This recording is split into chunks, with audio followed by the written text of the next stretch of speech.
तुम्ही बसता हे मान्य आहे. 2014 सालापासून आणखीन एक पूर्वीच्या 2014 पासूनच्या सरकारनं आणखीन एक प्रथा बिघडवलेली आहे. ज्या वेळेला महत्त्वाच्या विषयावर चर्चा असायची त्यावेळेला या लॉबीमध्ये त्या खात्याचे सचिव बसलेले असायचे. मी स्वतः पाहिलंय. 1995 सालापासून मी सभागृहात आहे. 2014 पासून ही प्रथा बिघडली आहे. एकही सचिव बसत नाही. लॉ अँड ऑर्डरची चर्चा असायची त्यावेळेला डीजी बसायचे, मुंबईचे कमिशनर बसायचे. आता मंत्री उत्तर काय देतात की ते चेंबरमध्ये बसून ऐकतात. चेंबरमध्ये बसून हे सगळे अधिकाऱ्यांचे ह्यांनी लाड करून संपूर्ण राज्याचं प्रशासन बिघडवण्याचं काम 2014 पासून सुरू झालंय. हे साफ चुकीचं आहे. संबंधित मंत्री बसत नाहीत, सचिव बसत नाही. कशा करता अधिवेशन हवंय? कुणी दखल घ्यायची? कुणी महाराष्ट्राच्या लोकांचे दुःख ऐकायची?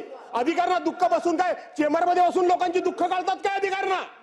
कशा करता हे लाडवलंय अधिकाऱ्यांना? डोक्यावर बसलेले अधिकारी सगळे या सरकारच्या मुळे. आणि म्हणून सुधारणा पण करण्याची गरज आहे अध्यक्ष महोदय. अधिकाऱ्यांनी लॉबीत येऊन बसलं पाहिजे, ऐकलं पाहिजे, लोकांच्या व्यथा समजून घेतल्या पाहिजेत. महाराष्ट्र काय तो इथं बघून घेतला पाहिजे. अधिकाऱ्यांना एवढं लाडवायचं काय कारण आहे? लोकशाही मराठी ऐका, पहा, जागरूक रहा.